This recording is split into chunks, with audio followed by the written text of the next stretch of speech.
क्या आपने कभी सोचा है कि जब आपको चोट लगती है, आपको दर्द होता है या उल्टी होती है या दस्त लगते हैं या आपको किसी भी की प्रॉब्लम होती है आपके शरीर में, तो क्या आपने कभी सोचा है कि जब आप टैबलेट खाते हो तो वह टैबलेट किस प्रकार से काम करती है और किन किन स्टेजों से होकर गुजरती है? वह टैबलेट या सिरप या फिर जो दवाई होती है वो किस प्रकार से काम करती है, उसके बारे में हम जानेंगे। किस प्रकार से आप टैबलेट खाते हो या फिर दवाई कोई खाते हो तो किस प्रकार से हमें रिलीफ मिलता है प्रॉब्लम से, तो वह कैसे होता है, किस प्रकार होता है, टैबलेट हमारे शरीर में किस प्रकार से काम करती है, दवाई हमारे शरीर में किस प्रकार से काम करती है, टैबलेट गोली जो होती है, सिरप जो होती है वो किस प्रकार से हमारे शरीर में काम करते हैं, उसके बारे में बात करेंगे। तो हम बात करेंगे जब हम ओरली मतलब माउथ के थ्रू दवाई खाते हैं वह किस प्रकार से हमारे शरीर में काम करेगी उसके बारे में जानेंगे।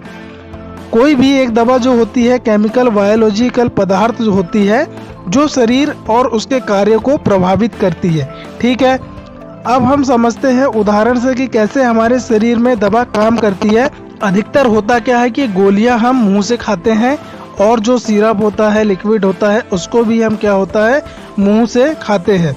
गोलियां निगल लेने के बाद क्या होता है, जब हम गोलियां खाते हैं तो वह क्या होती है, सबसे पहले हमारे डाइजेस्टिव सिस्टम में आती है। ठीक है, तो जानते हैं पहला चरण जो होता है एब्जॉर्प्शन में क्या होता है, मुंह से हम गोली खाते हैं और खाने के बाद गोली क्या होती है, खाने की नली के थ्रू पेट तक पहुंचती है। ठीक है, जैसे कि आप वीडियो में देख रहे हो, मुंह के थ्रू गोली खाए और खाने के बाद खाने की नली से ये सीधे पेट में जाती है। ठीक है, जो स्टमक होता है उसमें जाती है और पेट में स्टमक में यह गोली जो होती है, यह जो दवाई होती है वह बहुत छोटे छोटे टुकड़ों में टूट जाती है।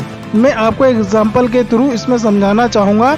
जैसे कि हमने एस्प्रिन की गोली खाए तो वह खाने की नली से सीधी कहाँ गई, आपके स्टमक में गई। ठीक है, और पेट में स्टमक में जाने के बाद वह क्या हो जाती है, छोटे छोटे टुकड़ों में टूट जाती है।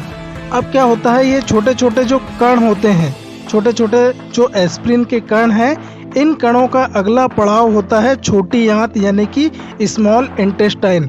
स्टमक से ये क्या होती है, स्मॉल इंटेस्टाइन में जाते हैं ये छोटे छोटे कण। स्मॉल इंटेस्टाइन में पित्त और अग्नाशय इन कणों से मिल जाते हैं। ठीक है, तो स्मॉल इंटेस्टाइन में क्या होता है, जो पित्त और अग्नाशय होता है वो क्या होता है, इन कणों से मिल जाते हैं। अब क्या होता है, स्मॉल इंटेस्टाइन में क्या होता है, सिलवटें होती हैं जिनकी वजह से आंत की ज्यादा सतह भोजन के संपर्क में आती है। ठीक है, इन सिलवटों पर उंगलियों की आकार की छोटी छोटी बनावटें होती हैं, जिस प्रकार से आप वीडियो में देख पा रहे हो, 3D वीडियो है, जिन्हें विलस कहा जाता है। ठीक है, हर विलस में ब्लड कैपिलरी होती है। ठीक है, विलस जो होता है पोषक तत्वों, जिन्हें यहाँ पर हरे रंग से आप देख सकते हो, उनको अवशोषित करके इन कैपिलरीज को दे देते हैं। ठीक है, दवा का अवशोषण जो होता है, दवा का जो एब्जॉर्प्शन होता है तब होता है जब प्रवेश करती है खून में, जो दवा को पूरे शरीर में फैला देते हैं। ठीक है, अब अगला चरण इसमें बात करेंगे डिस्ट्रीब्यूशन। ठीक है, ब्लड प्लाज्मा में क्या होता है, एल्बुमिन नाम के अणु होते हैं। एल्बुमिन पोषक तत्वों से जुड़कर उन्हें पूरे शरीर में पहुंचा देते हैं। ठीक है, उसी तरह एल्बुमिन दवा से भी जुड़ जाता है। जो एल्बुमिन होते हैं वो पूरे शरीर में पोषक तत्वों से जुड़कर क्या होता है, पूरे शरीर में पहुंचा देते हैं। उसी तरह से एल्बुमिन दवा से भी जुड़ जाता है। यहाँ आप गोली के अणुओं को एल्बुमिन से जुड़ते हुए देख सकते हो। ठीक है, गोली के जो भी अणु एल्बुमिन से जुड़ जाते हैं उन्हें लीवर फिल्टर करके शरीर से बाहर निकाल देता है। ठीक है, तो डिस्ट्रीब्यूशन कहाँ पे होता है, लीवर में होता है। ठीक है, केवल शेष गोली के अणु शरीर में फैलकर अपना काम कर पाते हैं। अगले चरण की बात करेंगे। अगला चरण जो होता है मेटाबॉलिज्म होता है। मेटाबॉलिज्म यानी कि चयापचय क्रिया। गोली की यात्रा का अगला पड़ाव है लीवर। लीवर क्या करता है, लीवर गोली युक्त ब्लड लीवर की नीचे वाली नस से जाता है और ऊपर वाली नस बाहर निकल जाता है। ठीक है, तो जो लीवर होता है, अगला चरण जो होता है मेटाबॉलिज्म का वो लीवर में होता है। तो जो गोली युक्त ब्लड होता है वो लीवर की नीचे वाली नस में जाता है और ऊपर वाली नस से बाहर निकल जाता है। जिस प्रकार आप वीडियो में देख पा रहे हो, लीवर फिल्टर की तरह काम करता है। ठीक है, लीवर क्या करता है? फिल्टर की तरह काम करता है।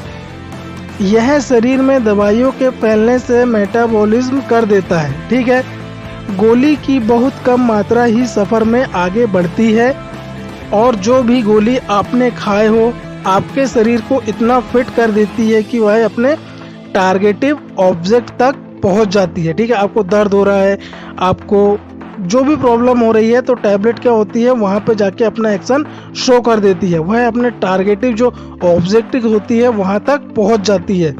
आपका शरीर गोली को इतना फिल्टर कर चुका होता है कि उसकी ली गई मात्रा में से केवल 68% मात्रा ही शरीर पर कुछ असर कर पाती है। ठीक है, इस प्रतिशत को दवा की जैव उपलब्धता या बायोअवेलेबिलिटी कहा जाता है। अगले चरण की बात करेंगे। अगला चरण जो होता है एक्शन होता है। एक्शन मतलब कि होता है कार्य, किस प्रकार से कार्य करेगी। ठीक है, मेटाबॉलिज्म हो गया। अगला चरण जो होगा एक्शन, कार्य का होगा। हम उस जगह पहुंच चुके हैं जहां स्किन के टिश्यू को चोट लगी है, मतलब कि आपको कहीं चोट लगी है, आपको दर्द हो रहा है, आपने जिस वजह से भी गोली को खाए हो, है ना, जिस प्रॉब्लम की वजह से आपने गोली को खाए हो, तो वहां पर यह अपना एक्शन करती है, वहां पर अपना कार्य करती है जाकर।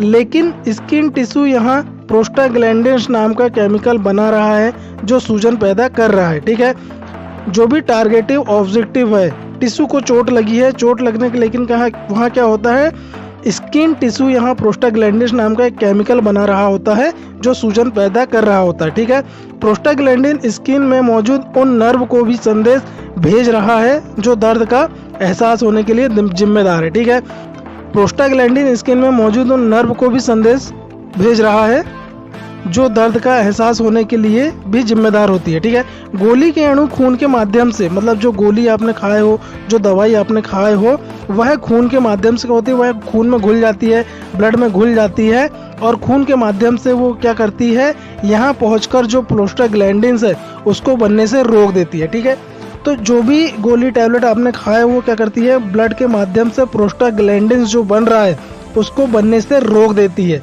और इससे सूजन कम हो जाती है और दर्द का एहसास भी कम हो जाता है। ठीक है, यानी कि गोली ने अपना काम कर दिया। आपने एग्जाम्पल जो एस्पिरिन की गोली आपने खाए हो, वो गोली क्या कह रहे, दर्द को मिटाने का काम कर। आखिरी चरण होता है एक्सक्रीशन या निकास या दवा का शरीर से बाहर निकलना। ठीक है, अभी आपने क्या हुआ, आपने गोली को खाने के बाद क्या हुआ, वो माउथ के थ्रू आपके स्टमक में गई, स्टमक में जाने के बाद वो क्या हुआ, उसका डिस्ट्रीब्यूशन हुआ, उसका एक्शन हुआ, कार्य करी उसने। अब जो दवा आपने खाए हो वो किस प्रकार से बाहर निकलेगी, किसके थ्रू बाहर निकलेगी, उसके बारे में बात करेंगे। तो वह चरण होता है एक्सक्रीशन या निकास होता है।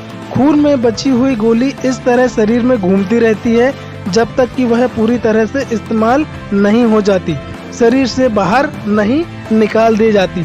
तो एक्सक्रीशन का काम क्या करता है, एक पसीने के थ्रू क्या होता है, दवाई बाहर निकल जाती है, एक यूरिन किडनी के थ्रू दवाई बाहर निकल जाती है, यूरिन के थ्रू दवाई क्या होती है बाहर निकल जाती है और पोटी के थ्रू भी दवाई क्या होती है बाहर निकल जाती है। आखिरी चरण जो एक्सक्रीशन का होता है, निकास का होता है, दवाई को किसके थ्रू बाहर निकाला जाता है, एक तो होता है स्वेटिंग के थ्रू, पसीने के थ्रू, एक होता है यूरिन के थ्रू, एक होता है लेटरिन के थ्रू। ठीक है, तो इस प्रकार से दवाई क्या होती है हमारे शरीर से पास आउट हो जाती है। जो भी दवाई बची होती है वो इस्तेमाल नहीं हो जाती है शरीर से जब तक वह बाहर नहीं निकाल दी जाती है। ठीक है, तो ये संपूर्ण जानकारी थी दोस्तों कि आपने टैबलेट खाए हो, किसी प्रकार की दवाई खाए हो तो वह शरीर में किस प्रकार से काम करेगी, उसके बारे में ये संपूर्ण जानकारी थी। ठीक है दोस्तों, उम्मीद करता हूँ दोस्तों कि मेरे द्वारा दी गई जानकारी आपको अच्छी लगी होगी, मेरा वीडियो आपको अच्छा लगा होगा।